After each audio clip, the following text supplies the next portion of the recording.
মাত্রা। জি, আমরা বলি যে 3 ডাইমেনশনাল ফোর্স, অর্থাৎ হলো সারফেস বা সমুদ্রে যেটা হয় জাহাজ, নেভির এয়ারক্রাফটও আছে দূরদৃষ্টি রাখার জন্য, এবং তলদেশে যেটা কাজ করে সেটা হলো সাবমেরিন।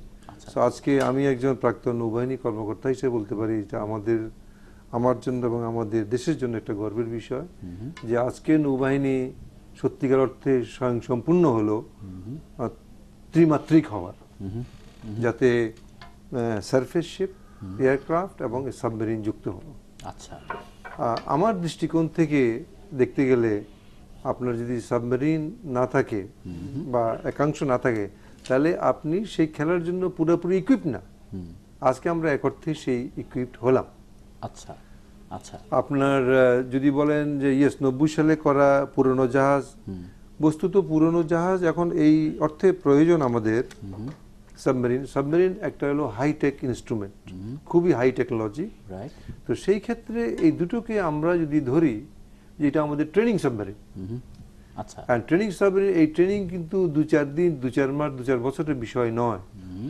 আমরা যখন ফ্রিগেটের যাত্রা শুরু করেছিলাম বাংলাদেশে 1978 ও 70-এর গোড়ার দিকে, সেই থেকে আমি জেনারেল রশিদের সঙ্গে একটু আগেই কথা বলছিলাম, আমাদের প্রথম মেইনটেনেন্স করার জন্য আমাদের সিঙ্গাপুর যেতে হয়েছিল, অথচ আজ আমরা জাহাজ দেশে বানাচ্ছি, 100% মেইনটেনেন্স করতেছি আমরা। তো সাবমেরিনের সেই সক্ষমতা আনতে একটু সময়ের ব্যাপার। তবে এই প্রসঙ্গে আমি একজন নৌবাহিনী কর্মকর্তা হিসেবে আমাদের বর্তমান নৌবাহিনীর লিডারশিপ, বিশেষ করে সরকারকে আমি আমার আন্তরিক ধন্যবাদ ও কৃতজ্ঞতা জানাতে চাই। ওনারা এটা বিবেচনা করেছেন এবং বাস্তবায়ন করেছে। আমরা বুঝলাম, তার মানে হচ্ছে যে সম্পূর্ণ হলো একটি বাহিনী, এবং সম্পূর্ণ হওয়ার মধ্য দিয়ে আমরা আসলে কি অর্জন করলাম? মেজর জেনারেল অবসর আব্দুর রশিদ। আমার বক্তব্যের শুরুতেই আমি এই যে নবযাত্রা এবং জয়যাত্রা নামের যে দুটো সাবমেরিন আজকে কমিশন হলো, তাদের ক্রু এবং অফিসারদের এবং বাংলাদেশ নেভিকে আমি আমাদের অভিনন্দন জানাচ্ছি। স্বভাবতই যে সাবমেরিন ফোর্সটাকে আমরা ডিফেন্সের সাথে কিভাবে ইন্টার রিলেট করি, এটি তো একটি একক এলিমেন্টস না। তো টোটাল যে ডিফেন্সের ভেতরে আমাদের যে ঝুঁকি আছে, সেই ঝুঁকির ভেতরে আমরা দেখতে পাই ঝুঁকিগুলো মোকাবেলা করতে হবে। তো এখন যদি আমরা সমুদ্রের সময় চিহ্নিত করলাম, বিশাল জলরাশি পেলাম, এখন এই জলরাশি পাওয়ার পরে তো আরেকটা বিড়ম্বনা সৃষ্টি হলো। এর মধ্যে অনেক সম্পদ আছে, পানিতে মাছ আছে, নিচে গ্যাস আছে, খনিজ আছে। আপনি এটা কিভাবে প্রোটেক্ট করবেন? তো আপনার সম্পদ যত বেশি, ডাকাতির সম্ভাবনাও তত বেশি। তো সেক্ষেত্রে আপনাকে প্রতিরোধ গড়ে তুলতে হবে। তো সেই প্রতিরোধটা যদি না করতে পারি, তো সেটিতে বাংলাদেশ তো জনগণের দেশ, জনগণেরই সম্পদ। তো সেখানে দেখা যাচ্ছে যে আমাদের এই বিশাল ডাকাতিটা তো এরকম যে যেখানে হয়তো মাপামাপি না করে আপনি সেখানে রিগ বসিয়ে দিলেন, অথবা এখানে এই অংশটি আপনার কিংবা বিচার্য না করেই আপনি সেখানে অনুসন্ধান কাজ শুরু করে দিলেন। এখন আমি আরো বলবো, জি, আমাদের যে মূল যে বাণিজ্যটা হয়, এই যে আমরা তৈরি পোশাক রপ্তানি করছি, বিলিয়ন বিলিয়ন ডলার আয় করছি, এটি তো সবই সমুদ্র পথে যায়। তাহলে সেই সমুদ্র পথকে এটি নেভিরা বেশি ব্যবহার করে, তারা বলে স্লক বা সি লাইনস অফ কমিউনিকেশন। তো এই সি লাইনস অফ কমিউনিকেশনকে আপনাকে নিরাপদ করতে হবে। যেমন আমাদের একটা ট্রেন চলার মধ্যে এখানে ডাকাতির ঝুঁকি আছে, লাইন খারাপ হয়ে রেলগাড়ি পড়ে যায়, অনেক কিছু আছে, ওখানেও এরকম ঝুঁকি আছে। তো সেটা যদি আপনি নিরাপদ না রাখতে পারেন, তাহলে বাণিজ্য হবে না। আর যদি এখানে ঝুঁকি জেকে বসে, তাহলে দেখা যাবে যে আপনার বাণিজ্যের যে কন্টিনিউটি সেটি বিনষ্ট হবে। আরেকটি হচ্ছে কস্ট বাড়বে, ইন্স্যুরেন্স কস্ট বাড়বে, বিদেশি জাহাজ এই পোর্টে কল করতে চাবে না। তো সেখানে একটি গুরু দায়িত্ব কিন্তু নেভির এই sea lines of communication protect করা। এরপরে যেটিকে আমরা বলি সেটি হচ্ছে যে এই মুহূর্তে আমাদের ম্যারিটাইম বাউন্ডারির ভেতরে অন্য দেশের জাহাজ এসে মাছ ধরে নিয়ে চলে যায়, এটি তো খুব হর হামেশাই হচ্ছে। এটিকে আপনি কিভাবে ঠেকাবেন? তারপরে আছে আপনার এখনকার দিনে যে সমুদ্র ভিত্তিক টেরোরিজম, সি টেরোরিজম যেটি, তারপরে আমরা দেখছি জলদস্যুতা, আপনি সোমালিয়া কোস্টে যে যতগুলো শিপ জলদস্যুর হাতে পড়েছে সেটাকে প্রোটেকশন করতে আমরা ইন্টারন্যাশনাল কোয়ালিশন নেভিকে ওখানে অপারেট করতে দেখেছি। আচ্ছা, তো আমরা তো এই ঝুঁকিমুক্ত না, কিন্তু আমাদেরকে প্রতিরক্ষা কে দেবে? তো সেটির বিবেচনায় আমাদের যে ফোর্সেস গোল যেটি তৈরি করা হয়েছিল সেখানে কে কোথায় কতটুকু বৃদ্ধি হবে তো সেটি স্পেলড আউট আছে। আচ্ছা, তো সেখানে আমরা দেখছি যে আমরা যখন সাবমেরিনে গেলাম, আজকে সাবমেরিন প্রকিউরমেন্ট করলেই যে আমি মোটরসাইকেল আপনি কিনলেই সাথে সাথে আপনি চালাতে পারেন কিনা তা নয়। তো এখানে একটা সাবমেরিন ফোর্সের প্রয়োজন, যেটি স্যার বলেছেন যে this is very technical force দরকার। সেই ফোর্সটা তো আমার নেই। গত 2 বছর যাবৎ বাংলাদেশের এই ফোর্সটাকে তৈরি করার চেষ্টা করছে বিদেশে পাঠিয়ে। তারা বিদেশ থেকে ট্রেনিং করে এনেছে, মোটরসাইকেল চালানো শিখেছে, কিন্তু মোটরসাইকেল তো নেই। তাহলে এখন তাকে এটা তুলে দেওয়া হলো যে এই যে সাবমেরিন তুমি পেয়েছো, নাও ইউ ডেভেলপ। আরেকটি আছে সাবমেরিনের মেইনটেনেন্স, উনি এটা বলেছেন, আমাদের ফ্যাসিলিটি কোথায়। আবার আরেকটি নতুন ঝুঁকি হচ্ছে যে আমরা যদি সমুদ্রের সম্পদ তুলতে যাই, তাহলে কিন্তু সমুদ্রের ভেতরে অফশোর বা সমুদ্রের ভেতরে আমাদের অনেক ইনফ্রাস্ট্রাকচার তৈরি করতে হবে, সেগুলোর প্রোটেকশন কে দেবে? তো সেই ক্ষেত্রে সাবমেরিনকে কেবল প্রোটেকশন আমি বলছি যে সেটি তো তলদেশের অনুসন্ধান এবং অন্যান্য কাজেও কি এর ব্যবহার হয় কিনা, বিশেষ করে গবেষণা জাহাজের বিকল্প হিসেবে ব্যবহার হয় এটি এদের এক একটা সাবমেরিনের এই সাবমেরিনের ওই ক্যাপাসিটি নাই। এরা হচ্ছে আচ্ছা, আপনি যেটা বলেছেন সেটি সম্ভব, কিন্তু এটা এক একটা সাবমেরিনের একটা ক্যাপাসিটি আছে, এদের একটা ক্লাস আছে। তা আমরা প্রথম এন্ট্রি করলাম। আচ্ছা, এই আমাদের যে পদার্পণের ক্ষেত্রে আমরা যখন আরো প্রশিক্ষিত হব, আমাদের ফ্যাসিলিটিস বাড়বে, আমরা এটাকে মেনটেন করতে পারবো, তখন আপনি যেগুলো চিন্তা করছেন তখন ওই উন্নত প্রযুক্তিকে অ্যাবজর্ব করার মতো বাংলাদেশ একটা ক্যাপাসিটি তৈরি করবে। আমার মনে হয় সেই ক্যাপাসিটি তৈরি করবার আমরা যে উদ্দেশ্যে তৈরি করবার এই মাহেন্দ্র খন আমাদের সামনে এখন উপস্থিত মোহাম্মদ জমির, ব্লু ইকোনমি বারবার উচ্চারিত হচ্ছে এই শব্দটি। আমাদের যে বিপুল জলরাশি আছে সেই জলরাশিতে সেই সম্পদ আমাদের আছে ভেতরে। কি সম্পদ আছে বলে আপনার এখন পর্যন্ত ধারণা? সেখান থেকে আমাদের বেনিফিট কি হতে পারে সেটা যদি শুনে রাখি, তখন আমরা বুঝতে পারবো যে আমাদের আসলে কি কি করণীয়। আপনাকে ধন্যবাদ। আজকে শুনছিলাম দুজনেই খুব গুণী মানুষ, দুজনেই স্পেশালাইজড, তারা দুজনেই বলছেন। তবে আমার মনে পড়ে গেল যে 1972 সালে তখন আমি ডাইরেক্টর হিসেবে কাজ করছি ফরেন মিনিস্ট্রিতে। তো তখন আমরা সেই জয়ের পরে, বিজয়ের পরে কথা হচ্ছিল বসে গণভবনে। সেখানে দেখা গেল আমাদের 2টো মাত্র জাহাজ আছে, দ্যাটস অল উই হ্যাড, তাই না? ছোট 2টো একটা জাহাজ ছিল। সেখান থেকে আজকে আমাদের প্রায় 20টা জাহাজ আছে। কিন্তু আজকে বিশেষ দিন হলো যেটা উনি বললেন, অ্যাডমিরাল হারুন রশিদ বললেন, সেটা হচ্ছে নৌবাহিনী ও জাতির জন্য একটা বিশেষ দিন। এটা শুধু ত্রিমাত্রিক বলে নয়, এটা হচ্ছে প্রথমবারের মতো আমরা নিজেদেরকে পরিচিতি এবং পরিচয় দিচ্ছি যে আমরা আমাদের সাবমেরিন আছে বলে না, আমাদের সমুদ্র সম্পদ টেকসইভাবে সেটাকে আমাদের ব্যবহার করা, এবং আমাদের এই যে আমাদের 2টো জিনিস, আমাদের হচ্ছে যে জাতীয় নিরাপত্তার ক্ষেত্রে জলসীমা রক্ষা করা, এবং আমরা যে মেরিটাইম বাউন্ডারি, যে একটা জনসমুদ্র জায়গাটা আমরা পেয়েছি আমরা, সেটা নিয়ে আমরা সেটাকে রক্ষা করার জন্য আমাদের যা কিছু করণীয় আমরা করতে পারবো। তো this is creating confidence in ourselves, 1 নম্বর এটা। আর বিশেষ করে আমি গুরুত্ব দিচ্ছি এটা মার্চ মাসে হলো। আমি বিশেষ করে স্মরণ করছি আজকে যে আমাদের যারা মারা গেছেন, লাখো লাখো শহীদ, এবং আমাদের এখানে যারা মার্চ মাসে অনেক কষ্ট পেয়েছেন, তাদেরকে আমি স্মরণ করে আজকে বলছি তাদের আত্মা শান্তি পাবে। এবং এই জিনিসটা যে সমুদ্র ব্যবহার করে সরকার যে সেটাকে একটা প্রতীকীগতভাবে আমাদের ব্র্যান্ডিং অফ আওয়ার ইমেজের ক্ষেত্রে এটা ব্যবহৃত হচ্ছে, that is a very important point. দ্বিতীয় পয়েন্টটা যেটা হচ্ছে, আমরা ব্লু ইকোনমির কথা বললে, উনিও বললেন, ইনিও বললেন, আমার এখনো মনে আছে যে আমরা যখন ওই জাহাজ বাইরের থেকে ছোটখাটো জাহাজ আসতো ইত্যাদি, কিন্তু আজকে for the first time we have a coast guard, and we also have a proper navy, and we have naval air force, তাই না? কিন্তু গুরুত্বপূর্ণ জিনিস হচ্ছে আজকে আমরা জাহাজ বানাচ্ছি, সেই জাহাজগুলো রপ্তানি করছি, তাই না? আমরা রপ্তানি করছি, তো আমরা we are sending it to Europe mostly, তাই না? ইউরোপের দিকে পাচ্ছি, তাই না? এখন সেইটা যদি আমরা করতে পারি, আমার দৃঢ় বিশ্বাস একটু সময় লাগবে, কিন্তু আমরা খুলনা shipyard-এ বাঙালি জাতি যুদ্ধ জাহাজ বানাচ্ছে। হ্যাঁ, বাঙালি জাতি আমরা কিছুদিন পরে এই সাবমেরিন বানিয়ে আবার সেটাকে এক্সপোর্ট করব হতেও পারে, হতেও এবং পারে। এটা একটা অচিন্তনীয় নয়। মানে এখন আমার মনে আছে কদিন আগে আমাকে একজন বলল যে আপনি আপনি খেয়াল করেছেন এই যে সমুদ্র পাড়ি দিয়ে কিন্তু পৃথিবীর 14টা দেশ আমাদের দেশে এসেছে লুণ্ঠনের জন্য, এবং তখন আমরা বলেছি যে এই কালো পানি পার হলে পরে আমার ধর্ম নষ্ট হবে। কিন্তু সত্যি সত্যি বাঙালিরা তো এখন সারা পৃথিবীর সবচেয়ে বড় অভিবাসী, সবচেয়ে বড় ফরেন অ্যাব্রোড সম্প্রদায় হিসেবে সম্প্রদায় হিসেবে প্রতিষ্ঠিত।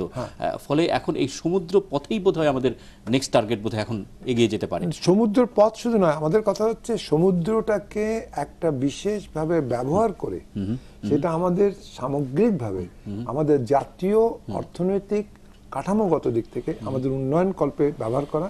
আর দ্বিতীয়ত হচ্ছে সমুদ্রকে ব্যবহার করে আমাদের যে সম্ভাবনা আছে, আমাদের অর্থনৈতিক সম্ভাবনা, সেই সম্ভাবনাটাকে খুঁজে বের করে সেটাকে প্রতিষ্ঠা করা।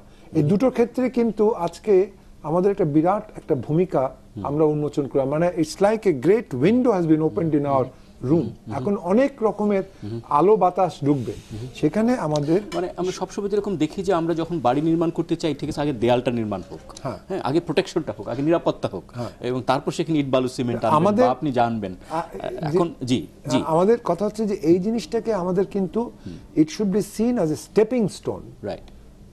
যেরকম আমরা একটা যখন মনে আছে প্রথমবারের মতো যখন গেল আমাদের দেশ থেকে ইউএন পিস কিপিং অপারেশন, তখন আমি ইউএন ডেস্কের ডাইরেক্টর জেনারেল ছিলাম ফরেন অফিসে, বহুদিন আসে, প্রায় 30 বছর আগে। তো তখন অনেক কথা বলে যে কি যাচ্ছে, কোথায় যাচ্ছে, কি করবে না করবে, আফ্রিকা কি করলো, কোথায় গেল, কি হলো না হলো। But I still remember when I was ambassador in Italy, তখন ওই বসনিয়াতে যে গন্ডগোলটা হলো, যেখানে আমাদের মারা গেল, কয়েকজন লোক মারা গেল।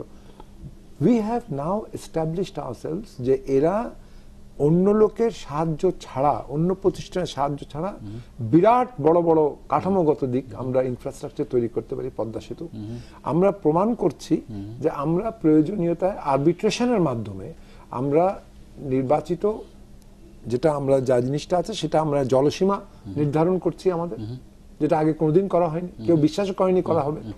আমরা ল্যান্ড বাউন্ডারি এগ্রিমেন্ট করেছি, এখন আমরা আস্তে আস্তে এগিয়ে যাচ্ছি। এবং খালি মধ্য আয়ের দেশ হিসেবে না, আমাদের পরিচিতিটা হচ্ছে দেশের একটা সার্বিক ইম্পর্টেন্ট কানেক্টিভিটির ক্রিয়েশন। যে কারণে আমি বলবো এই যে মাননীয় প্রধানমন্ত্রী 3টে গুরুত্বপূর্ণ সফর করেছেন কয়েকদিনের মধ্যে।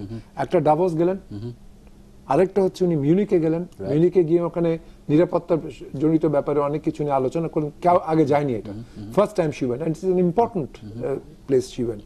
তৃতীয়ত হচ্ছে IORM।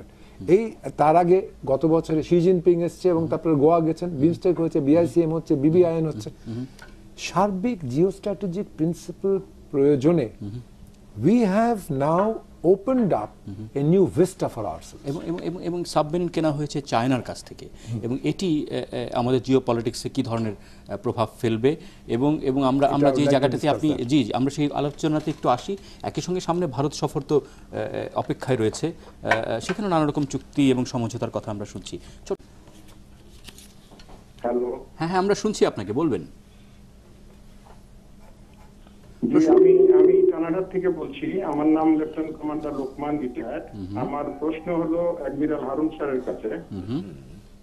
স্যার, বাংলাদেশ নৌবাহিনীতে সাবমেরিনের সংযুক্তি নিঃসন্দেহে আমাকে একজন প্রাক্তন অফিসার হিসাবে আমি আনন্দিত এবং গর্বিত। আপনার কাছে আমি জানতে চাই এই সাবমেরিন সংযুক্তির ফলে বাংলাদেশ নৌবাহিনীর সক্ষমতা কিংবা বাংলাদেশের সমুদ্র সম্পর্কে এর ভূমিকা আগে যদি একটু তুলনা করে আপনি। ধন্যবাদ। আমরা একবার আলাপ করেছি, তিনি বোধহয় আবারও একবার শুনতে চাইছেন, নিজেদের শক্তি সামর্থ্য কেনা শুনতে চায়, বলবেন? রাইট, জি। সাবমেরিন সংযুক্তির ফলে বিষয়টা এরকম হলো যে আমরা যে একটা নেভিস ক্লাবে ছিলাম বা আছি, এই জিনিসটা আমাদের পদচারণাটা যেমন অ্যাজ ইফ বাংলাদেশ যখন টেস্ট সিরিজে যোগ দিল, যে বাংলাদেশ যে টেস্ট প্লে, ঠিক সেই রকম নেভিতেও উই ওয়ার নট, মানে ফুল প্লেয়ার ছিলাম না, ইফ আই সে সো। আজকে আমরা ফুল প্লেয়ার হিসেবে ফুললি ইকুইপড হলাম, এইটা হলো এক জিনিস। আর আপনার কি করে আমাদের সম্পদ সংরক্ষণ বা এটা সাহায্য করবে, এটা হলো যে এইটা আমাদের যে আমরা যে ডিটারেন্ট পাওয়ার যেটা আছে, যে আমাদের যুদ্ধে যেতে হবে না, কিন্তু কথা হলো যে অন্য যদি জানে যে তাদের কাছে তারা প্রস্তুত আছে, এবং আমরা যদি অযাচিতভাবে যাই, যার জন্য যে পরিমাণ ওদের লাভ হবে তার চেয়ে চড়া মূল্য দিতে হবে, সেইটা যদি কেউ জানে, তাহলেই সেই সক্ষমতা অর্জনের জন্যই শুধু আমাদের দেশ না, সবই দেশ ডিফেন্স ফোর্সের জন্য ব্যয় করে, যাতে সমগ্র দেশ সুরক্ষিত থাকে এবং একটা ভারসাম্য তৈরি হয়। ভারসাম্য তৈরি হয়। এবং বিশেষ করে আমাদের অঞ্চলে যেটা আমাদের বিজ্ঞ আমার দুই বক্তা বললেন, যে আমাদের ব্লু ইকোনমি বা সমুদ্রের বিশাল এলাকা সংযুক্ত হওয়ার ফলে অনেকেরই দৃষ্টি এদিকে নিবদ্ধ হচ্ছে। বাংলাদেশও আর সেই ৭৪-এর বাংলাদেশ নাই বা ৭৫-এর বাংলাদেশ নাই, আমরা এগেছি, আমরা মধ্যম আয়ের দেশ, আরো উন্নতি করছি। সেগুলো সংরক্ষণার্থে এখন আমাদের পিছিয়ে তাকালে চলবে না, আমাদের সামনে তাকাতে হবে। কিন্তু এটি কেনা হয়েছে চীনের কাছ থেকে, এর ভূ রাজনৈতিক কোনো প্রভাব আপনি দেখতে পান কিনা আব্দুর রশিদ? প্রথমে আমি যেটা মনে করি সেটি হচ্ছে যে পৃথিবীর ভিতরে তো বিভিন্ন পরাশক্তির বলয় আছে, তো সেই বলয়ের প্রতিযোগিতা আছে। তো চীন হচ্ছে সেই বলয়ের এখন ভারত মহাসাগরের যে ভূ রাজনীতির একটা বড় প্রতিযোগী। আমরাও ভারত মহাসাগরের একটা উপকূলীয় দেশ। আচ্ছা, তো কার সাথে বন্ধু হবে এবং বন্ধুত্ব হবে সেটি নির্ভর করে জাতীয় স্বার্থের উপরে। আমার স্বার্থ তার স্বার্থের সাথে কতটুকু কমান আছে, এবং যে ঝুঁকিটা আসতেছে, কেউ যদি আমার যে বিপদ আছে সেই বিপদটা তার জন্য বিপদ কিনা, সেখান থেকে আপনার সম্পর্কের গভীরতা বাড়ে। তা আমরা দেখতে পাচ্ছি যে বাংলাদেশে যখন কেউ অস্ত্র দেয়নি, অস্ত্র কেনার টাকা নেই, তখন চীন আমাদেরকে অস্ত্র দিয়েছে, অবশ্যই নতুন অস্ত্র না, ঠিক আছে, তখন তাদের যে চেঞ্জ করার জন্য যেসব অস্ত্র সেগুলো তখন আমরা নিয়েছি। এখন আমাদেরকে আমরা শুধু চীনের কাছ থেকে এখনো সেই চাপ অব্যাহত আছে রাশিয়ার কাছে এবং চায়নার কাছে, তাদের অব্যবহৃত অস্ত্রগুলো দ্রুত তাদের খালাস করতে হবে, সে কারণে আমরা বোধহয় খানিকটা কম মূল্যেও পাচ্ছি। অবশ্যই পুরাতন কিনলে তো কম মূল্যে পাবেন, কিন্তু আরেকটি হচ্ছে যে আপনি অনেক সময় আছে যে মূল্যের কারণে আপনি অস্ত্র প্রকিউর করতে পারেন না। আপনার আমাদের যে সার্বভৌম দেশ হিসাবে যে আমাদের যে প্রতিরক্ষার যে ক্যাপাসিটিটা আমরা মেনটেন করব, সেটি মেন প্রিন্সিপাল কি। তো বাংলাদেশের যে মেন প্রিন্সিপালটা ফলো করা হয় সেটি হচ্ছে যে এটা ইংরেজিতে যদি বলি, maintain defensive capacity with limited striking capability. এটি হচ্ছে এক লাইনে, অর্থাৎ আমি প্রতিরক্ষা গড়ব আক্রমণ ঠেকানোর জন্য, কিন্তু আমারও কিছু সীমিত আক্রমণ করার ক্ষমতা থাকে। এখানে যার কাছ থেকে কেনা হোক না কেন, সেটি সেই ব্লকে ঢুকে যাওয়া বা না ঢুকে যাওয়ার যেটি বিতর্ক আমরা সবসময় শুনে থাকি। আমি সেখানে আসছিলাম, তো স্বভাবতই আমি কোনো বলয়ে ঢুকছি না, তো সেখান থেকে আপনি কোঅপারেশন পাচ্ছেন। আমরা সেখান থেকে অস্ত্র কিনেছি, ইউকে থেকে কিনেছি, ইউএসও আমাদেরকে অস্ত্র না দিলেও ফ্রিগেট দিয়েছে। তারপর ইটালি আছে, ফ্রান্স আছে, জার্মানি আছে, বেলজিয়াম আছে, ইউগোস্লাভিয়া আছে, সার্বিয়া আছে। যখন যেখান থেকে দরকার হয়েছে তখন সেখান থেকে এটি প্রকিউর করা হয়েছে। এখন এই প্রকিউরমেন্টের কারণেই যে আমি ওই দেশ ঘেঁষা হয়ে গেলাম এবং ওই দেশ যা বলবে আমি সেটি শুনতে হবে আমাকে, এরকম কোনো কন্ডিশন করে কিন্তু অস্ত্র কেনা হয়নি। আচ্ছা, অস্ত্র চুক্তি বা প্রতিরক্ষা চুক্তির একটা মূল বিষয় যে জায়গাটা আছে সেটা হচ্ছে কন্ডিশন, পূর্ব শর্ত। তো যখন কোনো একটি দেশ আমাকে বলবে, অনেক দেশে কথা বলেও, যে এই অস্ত্র তোমাকে দিচ্ছি, সেটি এই পার্টিকুলার জায়গায় ব্যবহার করার জন্য, এর বাইরে কোথাও ব্যবহার করতে পারবে না। আপনি কি এমন কোনো খবর জানেন যে ভারত $50 কোটি ঋণ দিচ্ছে, যাতে যে টাকা দিয়ে আমাদের অস্ত্র কিনবার কথা? হ্যাঁ, এটা আমি ভারতীয় পত্রিকায় দেখেছি, প্রকাশিত হয়েছে। এখনো সরকারিভাবে আমাদের কাছে কিছু আসেনি, তো সেটি তো ভালো কথা। আচ্ছা, যে আপনি ভারত তো হচ্ছে আমাদের পার্শ্ববর্তী দেশ, প্রতিবেশী দেশ, এবং তার ঝুঁকি এবং তার যে বিপদ আমাদের সাথে অনেক মিল আছে। এবং এর আগে বাংলাদেশ স্বাধীনই হয়েছে একটি মিত্র বাহিনী, যেখানে বাংলাদেশ সেনাবাহিনী এবং সেনাবাহিনী বলে ভুল হবে, কারণ 3 বাহিনী তখন ছিল, এবং ভারতীয় বাহিনী, যে একটা হিস্টোরিক্যাল টাইজ আছে। তো সেই টাইজের পরে আমরা আমাদের আভ্যন্তরীণ রাজনীতি ভারতকে একটি শত্রু দেশ হিসেবে, যেটি পাকিস্তান করেছিল, ওই চিন্তাধারা থেকে আমরা এটা চিন্তা করছি। তা আমরা যখন সাউথ এশিয়াতে থাকছি, আমার নেইবার আমি পরিবর্তন করতে পারবো না। তাহলে নেইবারের সাথে আমার যদি সুসম্পর্ক থাকে, নেইবারের সাথে যদি আমার স্বার্থের সংঘাত না হয়, সর্বোচ্চ সুসম্পর্ক যদি থাকে, সর্বোচ্চ, আচ্ছা ঠিক, এটা ফ্ল্যাকচুয়েট করে, আমি অত দূর কড়া কথা বলতে যাচ্ছি না, তার সাথে যদি আমার স্বার্থের বিরোধ না থাকে, তার সাথে যদি ঝুঁকি, আমার ঝুঁকি এবং তার ঝুঁকির মধ্যে কমনালিটি থাকে, তাহলে তার সাথে আমার কোঅপারেশন হতেই পারে। তো সেক্ষেত্রে আমরা দেখেছি যে সামরিক বাহিনীর যে কোঅপারেশনটা সেটি শুধু প্রশিক্ষণ এবং ভিজিটে সীমাবদ্ধ ছিল। রাইট। তো এখন হয়তো এটি প্রকিউরমেন্টে এটি যাচ্ছে, তার চেয়েও বেশি আরেকটা আছে, আমি জানি না সেটা কতদূর এগিয়েছে, সেটি হচ্ছে যে বাংলাদেশের একটা নিজস্ব অস্ত্র তৈরির সক্ষমতার একটি পরিকল্পনা, এটি কিন্তু বঙ্গবন্ধু নিজেই এটাকে এনভিশন করেছিলেন। তো সেখান থেকে দেখা যাচ্ছে যে আমরা বাংলাদেশে এখন বেশ কিছু অস্ত্র তৈরি করছি, ক্ষুদ্রাস্ত্র, হ্যাঁ। তো এটিকে যে, এবং কিছু ট্যাঙ্কের ওভারঅল করতে পারছে। তো এখানে যদি কেউ যদি ডিফেন্স প্রোডাকশনে কেউ ইনভেস্ট করতে চায়, রাইট, এবং টেকনোলজি ট্রান্সফার করতে চাই, এবং সে যদি আমার শত্রু দেশ না হয়, স্বার্থের সংঘাত না থাকে, এটি হতেই পারে।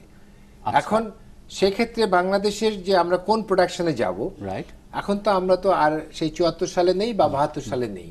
আমাদের লক্ষ্য হচ্ছে এখন নিউ টেকনোলজি এবং new capacity for the production, এবং সম্ভব হলে নিজেরাই তৈরি করা। সেটাই বলছি যে এই টেকনোলজি, একদম লেটেস্ট টেকনোলজির ওয়েপন তো কেউ আমাকে দেয় না। তো ভারত যদি আমাকে দিতে চায়, আমি ওয়েলকাম, কারণ আমি চাইবো যে ভারতের কাছে সবচেয়ে টেকনোলজিক্যালি যেটা সুপিরিয়র টেকনোলজি তার কাছে আছে, আমি ওই অস্ত্রটা চাইবো তার কাছে। আচ্ছা, এবং তার কাছে সেটি আছে, তার কাছে যেটি আছে, তার মজুদের মধ্যে বা তার ক্যাপাসিটি, সে যেটি প্রোডাকশন করছে তার মধ্যে সবচেয়ে উন্নত যে অস্ত্র আছে। আপনি কি কোনো সংঘাত দেখেন? আমরা ফিরবো আপনার সঙ্গে আলোচনায়, বহু আলোচনা আপনার কাছে আমরা জমে যায় প্রতিবার। আপনি কোনো সংঘাত দেখেন চায়না এবং ভারত? না, অন্য জিনিস বলি আমি, সেটা হচ্ছে যে তুমি যেটা বললে সেটা এখানে পরিষ্কার করে, ঋণ পাওয়ার সম্ভাবনা আছে। আচ্ছা, ঋণ দিচ্ছে বলো না। আচ্ছা, আপনি বলছেন সম্ভাবনা, ঋণ পাওয়ার সম্ভাবনা, কারণ এই জিনিসটা এখনো আলোচনা রয়েছে, there are certain conditions, agenda আছে। এক নম্বরে ওখানে একটা পত্রিকার খবর হচ্ছে 2019-20 সালের মধ্যে $2 বিলিয়ন অস্ত্র রপ্তানির লক্ষ্যমাত্রা অর্জন করবে ভারত। সেটা হচ্ছে তাদের মনোহর পারিকর বলেছেন, তাদের উইশ লিস্ট। আচ্ছা, ভারত কিন্তু অস্ত্র রপ্তানিকারক দেশ। আচ্ছা, আমি বলে নিই একটা জিনিস, এটা এক নম্বর। এটা দুই নম্বর হচ্ছে তিনটা বিষয় আছে। একটা হচ্ছে যেরকম বললো রশিদ, সেটা হচ্ছে, একটা হচ্ছে প্রকিউরমেন্ট, একটা হচ্ছে ট্রেনিং, আর তৃতীয়টা হচ্ছে মিলিটারি টু মিলিটারি কোঅপারেশন। আচ্ছা, তিনটা দিক আছে অফ দ্য ট্রায়াঙ্গল। এখন এই জিনিসটাই প্যারাডাইমটা তুমি চিন্তা করো, ভারতের ক্ষেত্রে বিবেচনা করি আমরা, ভারতের সাথে ঐতিহাসিকভাবে সবচেয়ে গুরুত্বপূর্ণ পার্টনার ওদের অস্ত্রশস্ত্রের ক্ষেত্রে রাশিয়া, সোভিয়েত ইউনিয়ন, তাই না? এখন দেখা যাচ্ছে তারা আমেরিকার থেকেও গাইডেড মিসাইল টেকনোলজি নিচ্ছে, এবং ইসরায়েলের সাথে তাদের ওখানে স্বীকৃতি দেওয়ার পর ইসরায়েলকে, এই কদিন আগে একটা টেন্ডার হয়েছে $536 মিলিয়ন, সেখানে আমেরিকাও পার্টিসিপেট করেছে, ইসরায়েলে করেছে। ইসরায়েল যদি বেশি তাদের টেন্ডারে ছিল, তা সত্ত্বেও আমেরিকার নিচে থাকা সত্ত্বেও আমেরিকাকে বাদ দিয়ে তারা ইসরায়েলের কাছ থেকে কিনছে গাইডেড মিসাইল টেকনোলজি। আচ্ছা, এখন এই জিনিসটা করছে, আমরা যে সরল অঙ্কে যেভাবে করে মেলাতে চাই না, তার চেয়ে অনেক বেশি, it's a very complex equation. আচ্ছা, দুই নম্বর হচ্ছে, এবং সেই ইকুয়েশনে প্রত্যেকটি দেশ যার যার স্বার্থ রক্ষা করেই সিদ্ধান্ত নেবার সক্ষমতা অর্জন করছে, সেইভাবে সচেষ্টতা তারা করবে। এখন দ্বিতীয় জিনিস যেটা হচ্ছে, সেটা হচ্ছে বাংলাদেশের ক্ষেত্রে আমাদের অনেক কিছু শেখার আছে ভারতের কাছ থেকে। ভারতের যে আর্ম ফোর্সেস যেটা আছে, ওদের ক্যাপাবিলিটি, ওদের যে ডিফেন্স ক্যাপাবিলিটি, মানে যে রক্ষা করার শুধু না, তারা প্রকিউরমেন্ট করার তাদের কাছ থেকে না, তারা যে প্রোডাকশন যেটা করে, সে প্রোডাকশনের ক্ষেত্রে তারা, যারা যদি একসঙ্গে 14টা স্যাটেলাইট স্পেসে পাঠাতে পারে, তাদের অন্যান্য ক্ষেত্রে তারা অনেক এগিয়ে আছে, তাই না? তো সেখানে আমাদের যদি নিজেদের স্বার্থে যদি আমরা মনে করি প্রয়োজন আছে কোনো একটা বিশেষ অঙ্গনে তাদের সহযোগিতা প্রয়োজন আছে, যেরকম রশিদ বলছিল, জেনারেল রশিদ, যেরকম আমাদের এখানে ছোটখাটো অস্ত্র আরো প্রোডাকশন ক্যাপাসিটি বাড়ানো এবং আরো ভিন্নতর, যে আসলে তো এটি সত্যি আমাদের পাশের দেশ বলে আমরা বুঝতে পারি কিনা, ভারত তো আসলে 2030-2040 সালের মধ্যে পৃথিবীর অন্যতম ধনী দেশের একটি তালিকায় ঢুকে গেছে ও যাচ্ছে। আমরা ফিরবো আরও আলোচনায়। আমরা জানি আপনার কাছে আমাদের আলোচনা যাওয়ার দরকার ছিল, একটা ছোট্ট বিরতি সময়ের মধ্যে আমাদের হয়ে গেল। সঙ্গে থাকছেন আসলে।